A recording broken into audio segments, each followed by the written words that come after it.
Hello class 10, I hope you all are doing really well. তো অনেক দিনের জন্য আমি কোনো ভিডিও আপলোড করিনি and I am really sorry about that. Actually I was very busy with my exams, my studies and all. তো but I am really sorry about that. তো আজকে আমরা যেটা করবো সেটা হচ্ছে তোমাদের ফার্স্ট চ্যাপ্টারের ভীষণ ইম্পর্টেন্ট এবং ভীষণ ইন্টারেস্টিং একটা টপিক।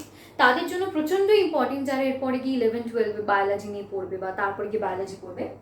তো আজকের টপিকটা হচ্ছে রিফ্লেক্স অ্যাকশন বা প্রতিবর্ত ক্রিয়া। আমরা সংজ্ঞা পড়বো, দেন কিভাবে কি হচ্ছে সবকিছু পড়বো। তার আগে আমরা কয়েকটা জিনিস একটু বুঝে নিই, ঠিক আছে? আমি ধরে নিই যদি এই বোর্ডটা ভীষণ গরম, আমি বোর্ডটার উপর হাত রাখলাম, হাত রাখার সাথে সাথে আমরা কিছু ভেবে ওঠার আগেই আমার হাতটা কিন্তু এখান থেকে উঠে আসবে। It happens. তোমরা নিজেরাও যদি ভালো করে খেয়াল করো তাহলে দেখবে তোমার কোথাও যদি আঘাত লাগে, তুমি নিজে কিছু ভেবে ওঠার আগেই সেখান থেকে তোমার যেই স্থানে আঘাত লেগেছে সেই স্থানটা কিন্তু সরে আসে সেই জায়গাটা থেকে। যেরকম ভাবে এটা গরম হলে এখানে আমি হাত দিলে আমার হাতটা এখান থেকে আপনা আপনি সরে আসবে। আমি জাস্ট ভেবে ওঠার আগেই যে I have to move this hand, তার আগেই আমার হাতটা কিন্তু এখান থেকে সরে আসবে। এই যে ঘটনাটা ঘটে চলেছে, তাৎক্ষণিকভাবে একটা রেসপন্স আমরা দিচ্ছি, এই ঘটনাটাকে বলা হয় রিফ্লেক্স অ্যাকশন বা প্রতিবর্ত ক্রিয়া। আমি যদি তোমাদেরকে সংজ্ঞাটা বলি, আমি বইয়ের সংজ্ঞা বলছি না, আমি একদম ছোট করে বোঝানোর জন্য বলছি। That will be involuntary response to a stimulus। কি হলো? involuntary response to a stimulus। involuntary মানে কি? অনৈচ্ছিক। রেসপন্স মানে তোমরা জানো সাড়া প্রদান। I am really sorry about my hand writing. যাই হোক, অনৈচ্ছিক সাড়া প্রদান। স্টিমুলাস কি? স্টিমুলাস ইজ উদ্দীপনা। তো আমি চাইবো তোমরা ইংলিশটাই মনে রাখতে চেষ্টা করো, কারণ এটা ভীষণ সোজা। দেখো, involuntary response to a stimulus. কি হচ্ছে? আমরা বুঝে ওঠার আগেই কিন্তু ঘটনাটা ঘটে যাচ্ছে, আমরা এটাকে কন্ট্রোল করছি না। তাই জন্য এটাকে আমরা কি বলছি? Involuntary response. কিসের প্রতি? স্টিমুলাসের প্রতি। এখন এই অনৈচ্ছিক ঘটনার মধ্যে আরো অনেক কিছু পড়ে, যেটা আমাদের হার্টবিট ক্রমাগত যে চলছে, আমাদের যে শ্বাসক্রিয়া চলছে, ব্রিদিং, দেন ডাইজেশন, সব কিছুই কিন্তু আমাদের নিজেদের ইচ্ছা দিয়ে আমরা চালাচ্ছি না, রাইট? সব কটা ইনভলেন্টারি। তাই আমরা কন্ট্রোল করতে পারি না যে আমাদের হার্ট কখন বিট করবে, কখন বিট করবে না। এখন তোমরা আমাকে জিজ্ঞেস করতেই পারো যে তাহলে ওই সমস্ত প্রসেসও যদি ইনভলেন্টারি প্রসেস হয়, then what's the difference between reflex action and all these other actions? Reflex action কি হচ্ছে? আমাদের কিন্তু একটা স্টিমুলাসের দরকার পড়ছে, উই নিড আ উদ্দীপনা বা স্টিমুলাস, সেটার রেসপন্স আমরা দিচ্ছি। তাহলে আমাদের কিসের দরকার পড়ছে? একটা স্টিমুলাসের, যেটা আমরা কোথাও হাত দিলে গরম জিনিস হলে সেখানকার তাপমাত্রা একটা স্টিমুলাস হিসেবে কাজ করছে। তাহলে আমি কি জিনিসটা বোঝাতে পারছি যে উদ্দীপনা থাকছে এবং তাতে আমরা অনৈচ্ছিক এবং তাৎক্ষণিক একটা রেসপন্স দিচ্ছি তাতে আমরা। তাহলে রিফ্লেক্স অ্যাকশনটা কি বোঝা গেল? Involuntary response to a stimulus. কোনো উদ্দীপনা, সেটাতে আমরা তাৎক্ষণিকভাবে এবং অনৈচ্ছিকভাবে আমরা রেসপন্স দিচ্ছি। আমরা কিন্তু ভীষণ ভেবে চিন্তে কনসিয়াসলি আমরা রেসপন্সটা দিচ্ছি না, ভীষণ কনসিয়াস আমরা নই বিষয়টাকে নিয়ে। আমাদের বুঝে ওঠার আগেই এই স্টিমুলাসটাকে আমরা রেসপন্স দিয়ে দিচ্ছি। এখন কিভাবে দিচ্ছি সেই প্রসেসটা হচ্ছে রিফ্লেক্স আর্ক। যেই পথটা দিয়ে এই পুরো ঘটনাটা ঘটছে, মানে আমি এখানে হাত দিলে এখানে আমার তাপটা আমার হাতে লাগছে, সেটা আমার কাছে সেই মেসেজটা আমার কাছে আসছে, তারপর সেটার জন্য একটা অর্ডার আমার হাত দিয়ে যাচ্ছে, আমার হাতটা সরছে, পুরো ঘটনাটা যেভাবে কন্ট্রোল হয় তাকে বলা হয় রিফ্লেক্স আর্ক বা প্রতিবর্ত পথ। এখন আমরা যেটা দেখব সেটা হচ্ছে আমাদের রিফ্লেক্স আর্ক বা প্রতিবর্ত পথ।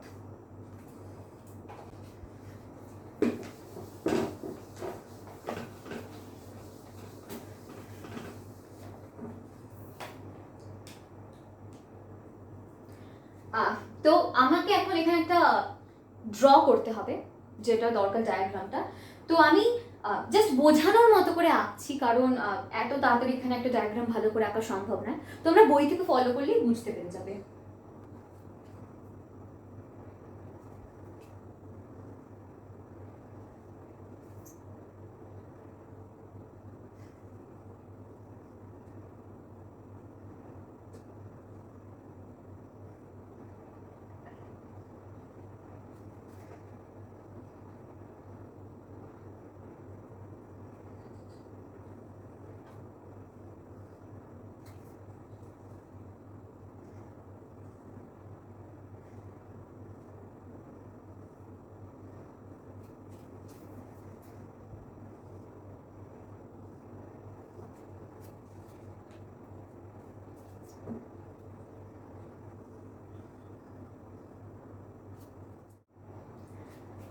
Well I am really sorry for this diagram, for this nasty drawing.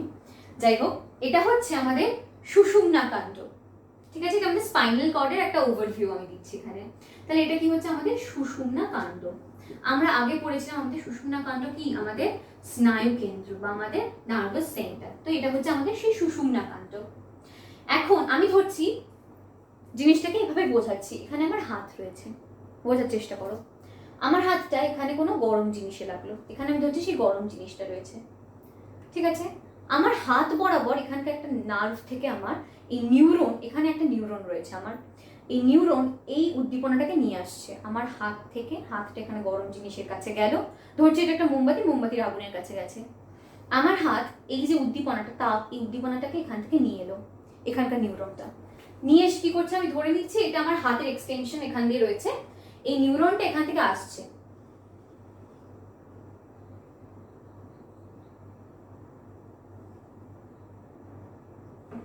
এখান থেকে এই নিউরনটা এখান থেকে এসে এখানে গিয়ে ঢুকছে। আমি ধরে নিলাম এখানটা, আমি আমার হাতটাকে কল্পনা করছি যেখানে তাপটা ছিল, এখান থেকে ওরা নিয়ে গেল উদ্দীপনাটাকে। এখন এখানে আমি গোলটা কেন দিয়েছি এই যে নিউরনটার মাঝখানে, সেটা আমি একটু পরে বুঝিয়ে দিচ্ছি যে কেন এই গোলটা আমি এখানে দিয়েছি। তাহলে কি হচ্ছে, দেখো একটা নিউরন আমার হাতের বরাবর যে উদ্দীপনাটা এখান থেকে এলো, সেটাকে নিয়ে এলো কোথায়, আমার কেন্দ্রীয় স্নায়ুতন্ত্র, যেটা এখানে সুষুম্না কাণ্ড, সেখানে। এখন জেনারেলি অন্যান্য ক্ষেত্রে কি হয়, এই সুষুম্না কাণ্ড থেকে কোথায় চলে যায় এই মেসেজটা, আমাদের ব্রেনে চলে যায়। আমরা জানি ব্রেন ইজ দ্য মাস্টার, তো ব্রেনের কাছেই সমস্ত মেসেজ যায়, দেন ব্রেন যে অর্ডারটা দেবে সেই অর্ডারটা আমরা এক্সিকিউট করি, রাইট? কিন্তু এই ক্ষেত্রে কি হবে, এই ক্ষেত্রে আমাদের সুষুম্না কাণ্ড বা আমাদের যে সিস্টেম, সে কিন্তু ব্রেনের কাছে পৌঁছানো, দেন আবার ব্রেন থেকে খবর আসে, এই প্রসেসটার জন্য ওয়েট করবে না। এখন তোমরা আমাকে জিজ্ঞেস করতেই পারো যে কেন ব্রেনের জন্য ওয়েট করছে না, কেন করছে না? কারণ এটার কারণটা নিজের একটু কমন সেন্স লাগালেই বুঝতে পারবো। আমার হাত আমি রেখেছি আগুনের কাছে, আগুনের কাছে আমার হাত রয়েছে, রেসপন্স এসছে, সুষুম্না কাণ্ড থেকে ব্রেনে গেছে, ব্রেন থেকে মেসেজ দেবে, দেন আমার হাত যাবে, ততক্ষণে আমার হাত যেখানে পুরে আমার হাতের কিছু একটা বারবিকিউ বা কাবাব টাইপের কিছু একটা তৈরি হয়ে যাবে। তো আমরা এটার জন্য ওয়েট করতে পারবো না, কারণ we need to response very quickly, তাই না? আমরা খুব তাড়াতাড়ি আমাদের এখানে কোনো রেসপন্স দিতে হবে, অ্যাজ সুন অ্যাজ পসিবল। তো সেটার জন্য আমরা ব্রেনের জন্য ওয়েট করবো না। এখানে কি হচ্ছে, সুষুম্না কাণ্ডই পুরো ঘটনাটাকে কন্ট্রোল করে ফেলছে। কিভাবে? ব্রেনকেও কিন্তু ইনভলভ করছে না, নিজেই কন্ট্রোল করছে। এই যে উদ্দীপনাটা এখান থেকে এলো এই পথ বরাবর, সেই উদ্দীপনাটা লাইক এটা সেন্স যেটাকে নিয়ে এলো, সেটা এবার অর্ডারে ট্রান্সফার হবে। এর মাঝখানে একটা নিউরন সেটাকে অর্ডারে ট্রান্সফার করলো। পরিষ্কার দেখা যাচ্ছে কিনা আমি জানি না, সেটাকে এখানে অর্ডারে ট্রান্সফার করলো। আমি ব্ল্যাক কালার দিয়ে যেটা আঁকলাম, ঠিক আছে? আবার এখানে রয়েছে আরেকটি নিউরন, সেইটাকে নিল, নিয়ে এসে এই সেটাকে এই পথ দিয়ে নিয়ে এলো, নিয়ে এসে কোথায় দেবে, এইটা নিয়ে এসে দেবে হচ্ছে আমার এখানে বাইসেপস মাসেল রয়েছে, আমার বাইসেপস মাসেল। তখন আমার বাইসেপস মাসেল কি করবে, সংকুচিত হবে এবং আমার হাতটা এইভাবে ভাঁজ হয়ে আসবে, উঠে আসবে সেখান থেকে। আমি কি প্রসেসটা বোঝাতে পারলাম? আমার হাতের এখান থেকে প্রথমে উদ্দীপনা এলো, উদ্দীপনা এসে এই পথে গিয়ে কোথায় জমা হলো, আমার সুষুম্না কাণ্ড, কেন্দ্রীয় স্নায়ুতন্ত্রে। সেটাকে ট্রান্সফার করলো একটা নিউরন এবং বাকিটাকে আবার নিয়ে গেল, এখান থেকে যে অর্ডারটা তৈরি হলো সেটাকে এই পথ দিয়ে নিয়ে গেল আমার বাইসেপসের কাছে আরেকটা নিউরন। আমি কি বোঝাতে পারলাম জিনিসটা? যদি না বুঝতে পারো তাহলে আমাকে বলো আরেকবার। আমি আবার বলছি, এখানে আমার উদ্দীপনাটা এসেছিল, এখানে আমার টাচ হচ্ছে, এখানে আমার সমস্ত কিছু উদ্দীপনা আছে, সেটাকে কে নিয়ে এলো, এখান থেকে একটা নিউরন নিয়ে এসে আনলো কোথায়, সুষুম্না কাণ্ড, যেটা আমাদের কেন্দ্রীয় স্নায়ুতন্ত্র। তারপর কি হলো, সেটা ব্রেনের জন্য ওয়েট না করেই এখানেই কি করতে হবে, সেই অর্ডারটা ট্রান্সফার হয়ে গেল আরেকটা নিউরনের কাছে, কার মাধ্যমে, আর মধ্যবর্তী একটা নিউরনের মাধ্যমে, এবং সেই অর্ডারটা ফাইনালি চলে এলো কোথায়, আমার যেখানে কাজটা ঘটবে, যে কাজটা করবে তার কাছে নিয়ে চলে এলো। বুঝতে পারলাম? এবার কাকে কি বলে সেটা আমাদের বোঝার কাজ আছে। এটাকে আমরা কি বলবো? এ কি করছে বলো তো? এ হচ্ছে জিনিসটাকে গ্রহণ করছে, তাহলে একে আমরা বলবো গ্রাহক। আমাদের সেন্সটা নিয়ে যাচ্ছে কি, আমাদের উদ্দীপনাটা নিয়ে যাচ্ছে এই নিউরন, তাহলে এই নিউরনকে আমরা কি বলবো? Sensory neuron.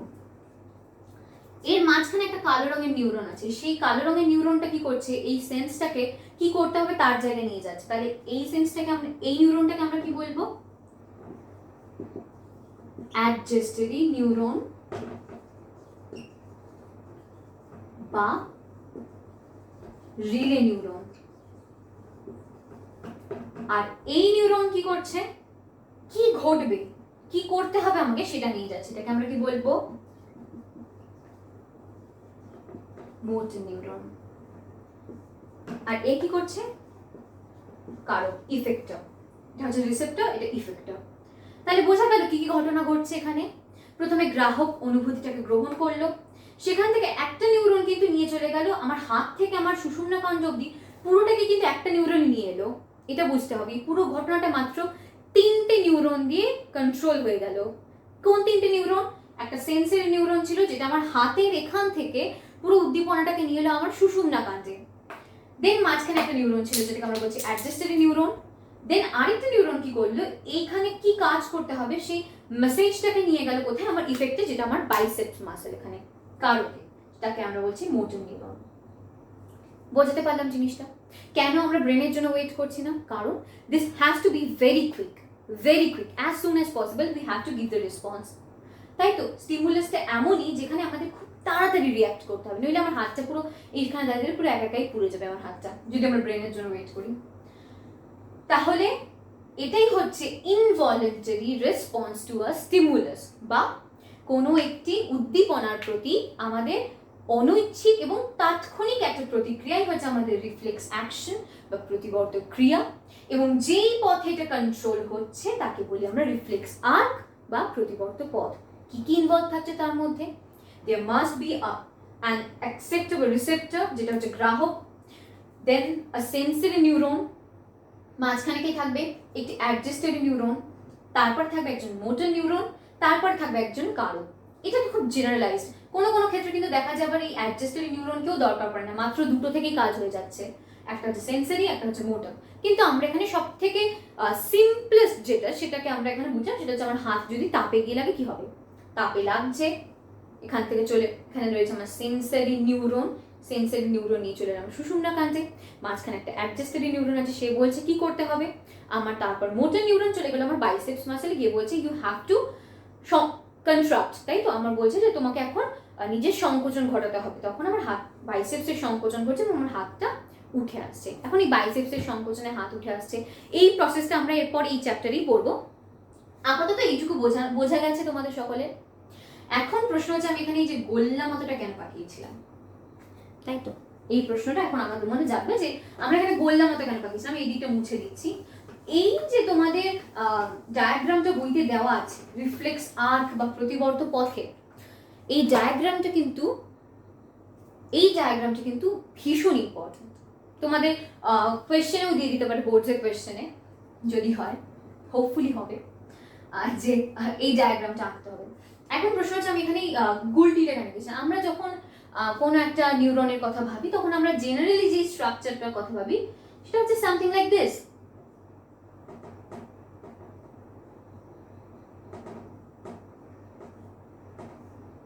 এসে এখানে হচ্ছে এটা হচ্ছে কোষ দেহ, দেন এটা হচ্ছে আমাদের অ্যাকশন, এখানে ডেনড্রাইটস গুলো রয়েছে। আমরা জেনারেলি এরকম একটা স্ট্রাকচার কথা ভাবি, কিন্তু নট নেসেসারিলি সমস্ত নিউরনকে এরকম দেখতে হবে। স্পেশালি সেন্সরি নিউরন কিন্তু দেখতে এরকম হয় না, তাদেরকে দেখতে কিরকম হয়? তাদেরকে দেখতে হয় এই এখানে থাকেন দে। তো এখানে কি হচ্ছে, এটাই কিন্তু এদের কোষ দেহ, এটা হচ্ছে এদের কোষ দেহ, এবং এই সমস্ত জায়গাতে প্রবর্ধক রয়েছে। তো সেন্সরি নিউরনকে জেনারেলি এরকমই দেখতে হয়, সেইটাই কিন্তু আমরা এখানে ডিনোট করছি যে এটা একটা সেন্সরি নিউরন, তাই এখানে গুলটিটার মতো দিতে হয়েছে আমাকে। তাহলে বোঝা গেল এরকম ডায়াগ্রাম তোমরা কেউ আঁকবে না, আশা করি তোমাদের বই দেখে তোমরা প্রপারলি ডায়াগ্রামটা আঁকার চেষ্টা করবে। আরেকটা জাস্ট ইনফরমেশনের জন্য বলছি, এই সাইডটা কিন্তু আমাদের back side of our body, মানে আমাদের সুষুম্না কাণ্ড, স্পাইনাল কর্ডের এটা কিন্তু ব্যাক সাইড, আর এটা আমাদের কিন্তু ফ্রন্ট সাইড। তাহলে কি হচ্ছে, আমাদের সেন্সরি নিউরন কিন্তু সব সময় কোনো স্টিমুলাস থেকে যেই উদ্দীপনাটা নিয়ে এসে সেটাকে নিয়ে এসে আমাদের কোথায় নিয়েছে, আমাদের ব্যাক সাইডে, আমাদের স্পাইনাল কর্ডের ব্যাক সাইড দিয়ে এটা কিন্তু এন্টার দিচ্ছে। আর আমাদের যেই মেসেজটা যাবে আমাদের ইফেক্টেডের কাছে, সেটা আমাদের যায় কোথা থেকে, আমাদের ফ্রন্ট সাইড দিয়ে। তাহলে এটাই হচ্ছে আমাদের পুরো রিফ্লেক্স আর্ক, রিফ্লেক্স অ্যাকশন। আশা করছি বুঝতে পেরেছো। এবার তোমাদের বইতে, আমি যে বইটা ফলো করি সাঁতরার বইটা, তোমাদের এই বইতে আমাদের প্রাত্যহিক জীবনে কিছু কিছু রিফ্লেক্সের কিছু কিছু ভূমিকা লেখা রয়েছে। কি কি রয়েছে, আচ্ছা ভীষণ সোজা কয়েকটা ভূমিকা যেগুলো এক্সাম্পল হিসেবে দেওয়া রয়েছে। সেটা হচ্ছে আমাদের খেতে খেতে অনেক সময় কি হয়, আমাদের তোমরা অনেকেই হতে জানো, আমাদের খাদ্যনালী এবং শ্বাসনালী কিন্তু আমাদের একটা জায়গায় কানেক্টেড থাকে, যেটা হচ্ছে আমাদের এপিগ্লটিস দিয়ে ঢাকা থাকে আমাদের শ্বাসনালীটাকে, যাতে আমাদের খাওয়ার সময় আমাদের শ্বাসনালীর মধ্যে কোনো খাবার না ঢুকে যায়। কিন্তু অনেক সময় কি হয়, আমরা বিষম খেয়ে যাই, যেটাকে আমরা বিষম খাওয়া বলি বাকি বাংলায়। আমাদের সেই খাদ্যনালীর ভেতরে কোনো খাবার ঢুকে যায়, তখন কি হয়, আমাদের ক্রমাগত কাশি হতে থাকে। কি হয়, সেটা কাশির মাধ্যমে আমাদের দেহই চেষ্টা করে যে আমাদের শ্বাসনালীর মধ্যে যেই খাবারটা ঢুকে গেছে সেটাকে আমাদের শ্বাসনালী থেকে বাইরে বের করে দেওয়া, সেটা আমাদের দেহ নিজে থেকেই চেষ্টা করে। বা অনেক সময় এরকম আমাদের নাক দিয়ে যদি কোনো ধুলোবালি বা কিছু ঢুকে যায়, আমরা ক্রমাগত হাঁচি হতে থাকে আমাদের। কেন হয় সেটা, যাতে সেটা আবার বেরিয়ে যায়।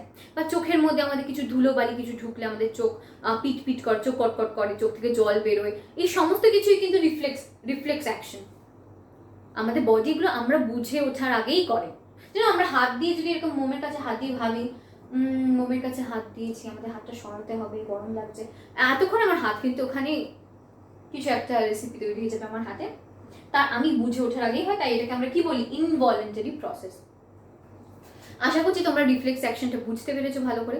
কোনো কোয়েশ্চেন থাকলে আমাকে কমেন্ট বক্সে জানিও, এবং তোমাদের পরবর্তী ভিডিও চলে আসবে আবার কালকেই। যেহেতু আমি অনেকদিন ভিডিও দিইনি, এখন আমি তোমাদের আশা করছি পরপর কয়েকদিন ভিডিওগুলো দিতে পারবো। Bye, take care.